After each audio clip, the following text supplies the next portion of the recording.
ನಮಸ್ಕಾರ. ನಾನು advocate Kaveri Anand ಬ್ಯಾಂಗ್ಳೂರಿಂದ.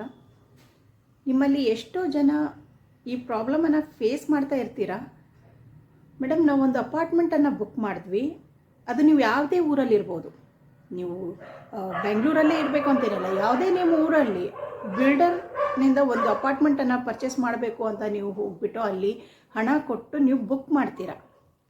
Builder promise ಮಾಡ್ತಾರೆ, ನಿಮಗೆ ನಾನು ಬರೋ 6 ತಿಂಗಳಲ್ಲಿ ಕಂಪ್ಲೀಟ್ ಮಾಡಿಕೊಡ್ತೀನಿ ಅಥವಾ 1 ವರ್ಷದಲ್ಲಿ ನಿಮ್ಮ ಅಪಾರ್ಟ್ಮೆಂಟ್ ಕಂಪ್ಲೀಟ್ ಮಾಡಿಕೊಡ್ತೀನಿ ಅಂತ. ಬಟ್ 6 ತಿಂಗಳದಲ್ಲೂ ಆಗೋದಿಲ್ಲ, 1 ವರ್ಷದಲ್ಲೂ ಆಗಲ್ಲ. ನೀವು ಕೇಳ್ತಾನೆ ಇರ್ತೀರ, ಅವ್ರ ಫೋನು ತೆಗೆಯೋದಿಲ್ಲ, ಆಮೇಲೆ ನಿಮಗೆ ಸರಿಯಾಗಿ ರೆಸ್ಪಾಂಡು ಮಾಡೋದಿಲ್ಲ. ಅಂಥ ಸಮಯದಲ್ಲಿ ನಿಮ್ಮ ದುಡ್ಡು ನಿಮಗೆ ವಾಪಸ್ ಕೊಡಲ್ಲ ಅವರು, ನಿಮ್ಮ ಅಪಾರ್ಟ್ಮೆಂಟು ನಿಮ್ಮ ಹೆಸರಿಗೆ ರಿಜಿಸ್ಟ್ರೇಷನ್ ಮಾಡಿಕೊಡಲ್ಲ. ಆ ದುಡ್ಡು ನೀವು ಅಲ್ಲ ಹಾಕಿರೋದ್ರಿಂದ ನೀವು ಬೇರೆ ಕಡೆ ಇನ್ನೊಂದು ಪ್ರಾಪರ್ಟಿನೂ ಪರ್ಚೇಸ್ ಮಾಡೋಕ್ಕಾಗಲ್ಲ. ಇಂಥರ ಪ್ರಾಬ್ಲಮ್ಸ್ ನೀವು ಫೇಸ್ ಮಾಡ್ತಾ ಇರುವಾಗ ಸಾಮಾನ್ಯವಾಗಿ ನೀವೇನು ಮಾಡ್ತೀರಾ, ಪೊಲೀಸ್ ಕಂಪ್ಲೇಂಟ್ ಕೊಡಲಾ ಅಥವಾ ಮತ್ತೊಂದು ಮಾಡಲಾ, ಏನಾದರೂ ಅವ್ರಿಗೆ ಹೋಗಿ ರಿಕ್ವೆಸ್ಟ್ ಮಾಡಲಾ ಅಂತಂದರೆ ಇದು ಯಾವುದೂ ವರ್ಕ್ ಆಗಲ್ಲ ನಿಮಗೆ. ಯಾವಾಗ ಪೊಲೀಸ್ ಕಂಪ್ಲೇಂಟ್ ಕೊಡಬೇಕಂದ್ರೂ ನೀವು ಎಲ್ಲಿಗೆ ಕೊಡಬೇಕು, ಬಿಲ್ಡಿಂಗ್ ಎಲ್ಲಿ ರೆಡಿ ಆಗ್ತಾ ಇದೆ, ಬಿಲ್ಡರಲ್ಲಿ ಬಿಲ್ಡ್ ಮಾಡ್ತಾ ಇದ್ದಾರೆ, ಆ ಜ್ಯೂರಿಸ್ಡಿಕ್ಷನ್ಗೆ ಬರೋ ಪ್ರಕಾರನೇ ಅದೇ ಪೊಲೀಸ್ ಸ್ಟೇಷನಲ್ಲಿ ಹೋಗಿ ನೀವು ಕಂಪ್ಲೇಂಟ್ ಮಾಡಬೇಕಾಗುತ್ತೆ. ಅವರು ಲೋಕಲ್ ಪೊಲೀಸಿಂದ, ಬಿಲ್ಡರ್ ಇರ್ತಾರೆ, ಲೋಕಲ್ ಪೊಲೀಸಿಂದ ಸೆಟಪ್ ಮಾಡ್ಕೊಂಡ್ಬಿಟ್ಟು ಈ ಥರ ಅವ್ರ ಬಗ್ಗೆ ಯಾವುದೇ ಕಂಪ್ಲೇಂಟ್ ತಗೊಳ್ಳದೆ ಥರ ಅವರಿಗೆ ಅಲ್ಲಿ ಸೆಟಪ್ ಮಾಡಿ ಇಟ್ಟಿರ್ತಾರೆ. ಆವಾಗ ನೀವು ಹೋಗಿ ಪಾಪ ಕಂಪ್ಲೇಂಟ್ ಕೊಟ್ಟರು ಯೂಸ್ ಆಗಲ್ಲ ನಿಮಗೆ. ನೀವು ಪದೇ ಪದೇ ತಿರುಗಾಡಿ ಅವ್ರಿಗೆ ರಿಕ್ವೆಸ್ಟ್ ಮಾಡಿದ್ರೂ ವರ್ಕ್ ಆಗಲ್ಲ, ನಿಮ್ಮ ಫೋನು ತೆಗೆಯೋದಿಲ್ಲ, ನಿಮ್ಮ ದುಡ್ಡು ವಾಪಸ್ ಕೊಡಲ್ಲ. ವರ್ಷಾಂಚಾರಿ ನಿಮ್ಮ ದುಡ್ಡು ಅಲ್ಲೇ ಹಾಕ್ಕೊಂಡು ಸುಮ್ಮನೆ ಈ ಥರನೇ ಟೈಮ್ ಪಾಸ್ ಮಾಡ್ತಾ ಇರ್ತಾರೆ. ಈ ಕಡೆ ನಿಮಗೆ ಅಪಾರ್ಟ್ಮೆಂಟು ಸಿಕ್ಕಿಲ್ಲ, ಈ ಕಡೆ ನಿಮಗೆ ದುಡ್ಡು ಸಿಕ್ಕಿಲ್ಲ. ಅವಾಗ ನೀವೇನು ಮಾಡಬೇಕು?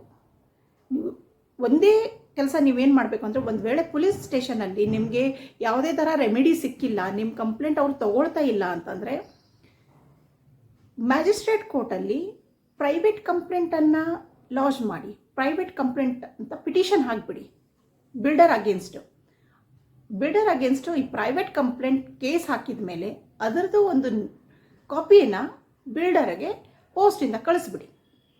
ಒಂದು ಕೇಸ್ ರಿಜಿಸ್ಟರ್ ಆಗಿದೆ ಅವ್ರ ಮೇಲೆ, ಅವ್ರ ಹೆಸರು ಮೇಲೆ ಒಂದು ಕೇಸ್ ಮ್ಯಾಜಿಸ್ಟ್ರೇಟ್ ಕೋರ್ಟಲ್ಲಿ ನೀವು ಹಾಕಿದ್ದೀರಾ ಅಂತ ಗೊತ್ತಾದ ತಕ್ಷಣ ನಿಮಗೆ ಅವರಿಂದಾನೇ ಕಾಲ್ ಬರುತ್ತೆ, ಆಯಿತು ಈ ಗೀಸು ಏನೂ ಬೇಡ, ಬನ್ನಿ ಸೆಟಲ್ಮೆಂಟ್ ಮಾಡೋಣ ಅಂತ. ಇಲ್ದಿದ್ರೆ ನೀವು ಪೊಲೀಸ್ ಕಂಪ್ಲೇಂಟ್ ಕೊಟ್ಟರು ನಿಮ್ಮ ಪೊಲೀಸ್ ಕಂಪ್ಲೇಂಟ್ ವರ್ಕ್ ಆಗಲ್ಲ, ನಿಮ್ಮದು ಅವ್ರಿಗೆ ರಿಕ್ವೆಸ್ಟ್ ಮಾಡಿಕೊಂಡ್ರೂ ವರ್ಕ್ ಆಗಲ್ಲ, ನಿಮ್ಮ ದುಡ್ಡು ಹೋಯಿತು, ಅಪಾರ್ಟ್ಮೆಂಟು ಸಿಕ್ಕಿಲ್ಲ ಅಂತಂದರೆ ಎಷ್ಟು ದಿವಸ ಅಂತ ಕಾಯೋದು?